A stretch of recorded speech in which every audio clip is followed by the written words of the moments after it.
I probably had the most trying year that I've ever had the past season.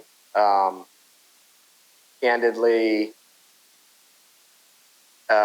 things kind of just went for me in the last 5 years, and it was relatively easy, or it appeared that it was easy. And I'm like, oh shit, here we go. We're going to get more games. We're going to work better games. Be on TV. We're going to do all this stuff. And I got probably caught being complacent a little bit, and thinking that it's easy or easier than it really is. I mean, you watch these guys on TV every night. The scrutiny is unbelievable. And I didn't necessarily have an appreciation for that probably until this year. And I'm not saying that because they're in the room, but if you watch guys like Clarence and Jeff that go on TV every night with millions of people watching and billions of dollars being gambled on the game, and coaches' livelihoods are made, or assistant coaches' livelihoods, and players, the gravity of what we do or what they do at that level is unmatched. You cannot hide from it. No offense to the Patriot League or the Northeast Conference or the CIAA. Those games are as important, and the gravity in that time when we're in that game feels it. But the TV and where we are in the Power Five, it's unbelievable. So I say all that is I get a sniff, and I start progressing, and I'm working games, and I break into conference games in the ACC, which there haven't been that many people that have done that in the last 10 years. And I appreciate that and understand that. And I probably had a situation early in the year that wasn't my play, but I got some of the scrutiny in social media and blah, blah, blah. But was coming off of thinking that I had maybe arrived, to be completely honest. Then the kind of switch flips, and I don't know, I'm sure everyone has seen my moment that I had, but it was a shock to the system, a gut check, the reality. I probably got, I don't know, when you're working, when you're doing what we do, we all want the moment, or we think that we're ready for the moment. We want to be in the moment, and then it happens, and it's lonely. I was in California for a week, and who would have thought that a game that started 11 o'clock on the East Coast between two teams that were probably not going to be NCAA tournament teams would lead to, not that I'm looking for sympathy, or not that I'm trying to yeah. I will be better because of it, and it's probably made me a better person, and now I appreciate what these guys do at a very different level. Like, again, rewind 6 months or end of November, if somebody asked me and I had to be really honest, do you think you could do this every night? And I go, yeah, I could do it. It's fine. But that's not the case. So I say that it was a reset for me, and now I've challenged myself that I have to get better, because these guys get better every night. It's ridiculous when you take a step back, and I did, and I had to go, oh my, I don't know which way is up. I needed a couple of weeks. But then you take a step back, and there's a guy on our staff, works the Final Four, and especially with these guys as they leave, because they do get better every single night. And who was I to sit back and go, okay, I'll kind of mail it in. I don't need to look at that whole game. I'm doing okay. I'm running crazy or shuffling.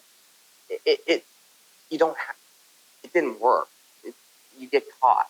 So when you don't put the time in or the work in, you don't get caught. But I've done a reset now where I went back to the basics and started breaking down games and staying out of the way and stopped looking for things. Or I just have realized that to do this at a very high level, those guys are really good.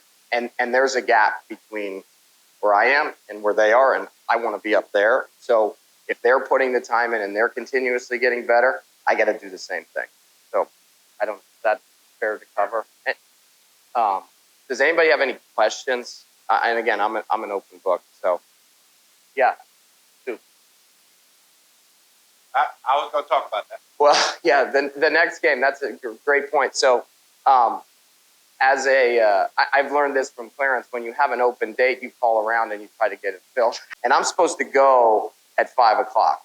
So I had landed at 9 and I'm ready to go at 5. But to your credit and transparency of how you run the league, he called both coaches, the commissioner, and they said they want you to go. And I said, I'm ready to go. I want to go. So I went back out there and the game went fine. It made me better. And I like talking about it. It makes me feel better now even that I brought it up. So does anybody have any questions? So what was your question, Sue? Yeah, I think again, what we do is it's a body of work and it's just one possession or one play. But I actually had to go back and go, okay, you used to do this before you kind of thought that you arrived. Let's do a deviation of this and go back through a checklist and okay, black and white, let's get through a 4-minute segment. Let's catalog what plays. Let's break down tape. Let's go back to basics. So I went back to basics and that's what I'm doing. So I'm still doing it. Yeah, Kendall.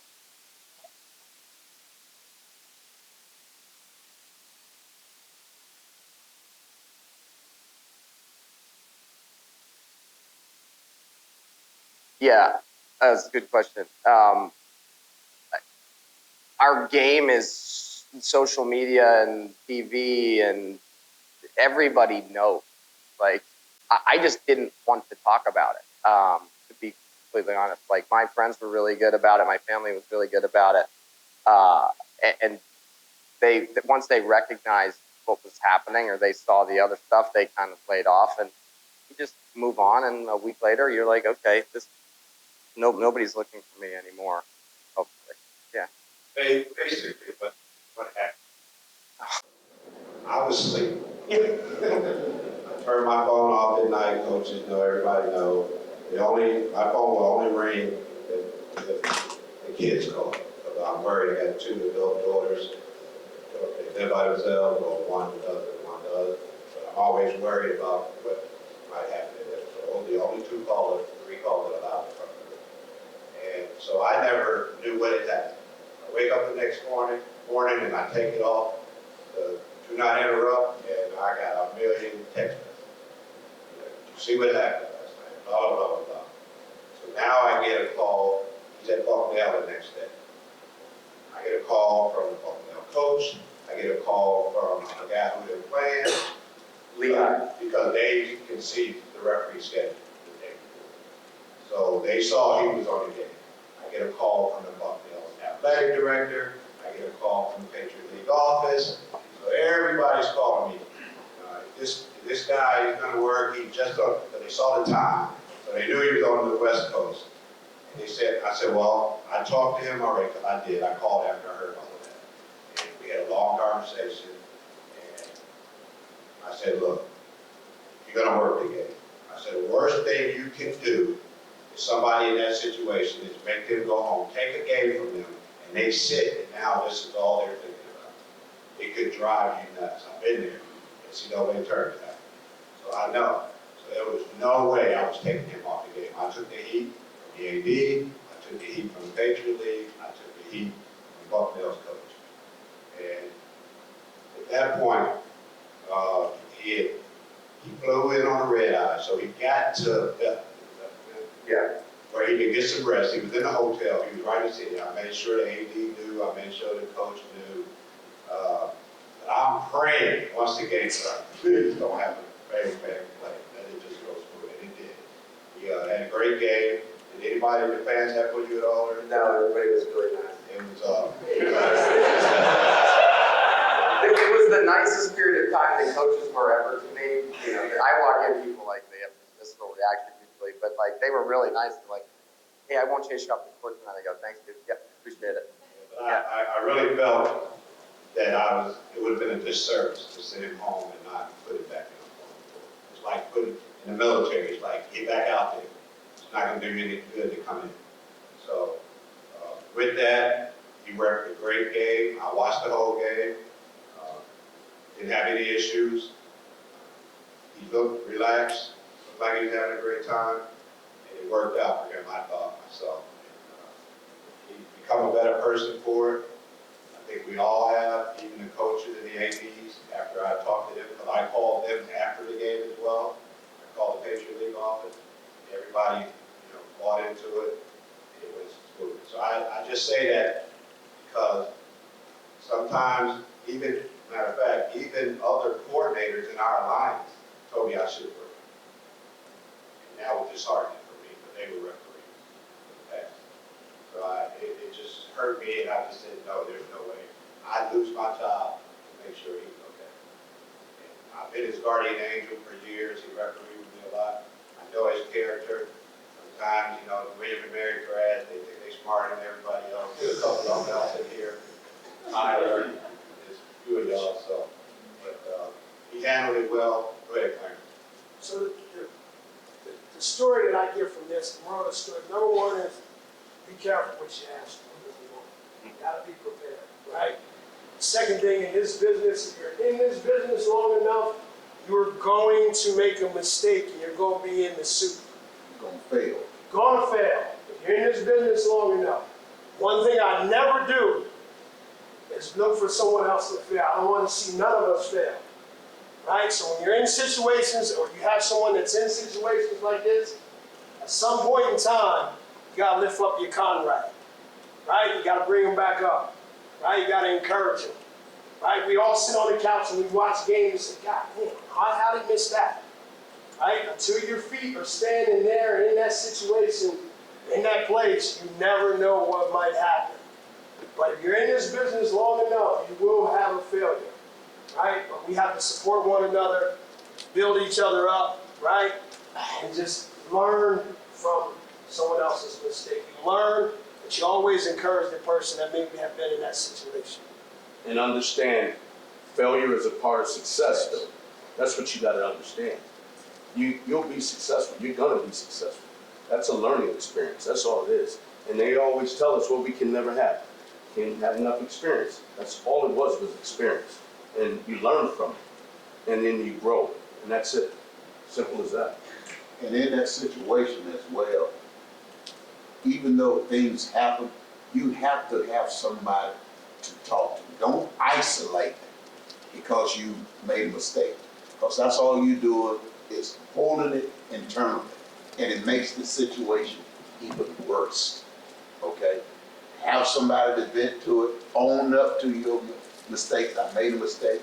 Once again, I don't want to sound, repetitive on what both of these guys saying, but we are going to make mistakes. And like you say, when you make that mistake, it's going to make you not a better official. It's going to make you a better person. And that's what me, Les Jones, I don't worry about officiating. All I want to be all the time is a good person. If you're a good person in this business, you will survive. Okay? You will survive. That's all I have to say. So again, with that, his parents know I'm his guardian angel as well. So we had a good time with that. Well, just last thing, because Les brought it up and Jeff did. I think there's this need that we all want to feel like we have to be perfect. The reality is we're not. I work with enough people that, I love when I get to work with those guys. It's once a week. But I work with enough people that don't think they make any mistakes, and it's crazy. Because if the guys working the Final Four can say, hey, I missed this play, and this play, and we come in at halftime and it's like, oh, yeah, there's no misses, or after the game, yeah, it went great. It's like, really? Did it? Like, I think being okay with making mistakes and saying, hey, I missed that play, it's okay. And I'm just now go, yep, okay, I missed it. Let's go, move on. Got to get better. So I think being okay with making mistakes and failing, you have to be. Like, because, again, you look at these guys work 100 games. They probably missed 200 plays. Like, that's a lot of plays. But it's because of the body of work. And you just got to you can't miss them in major moments. So that's all.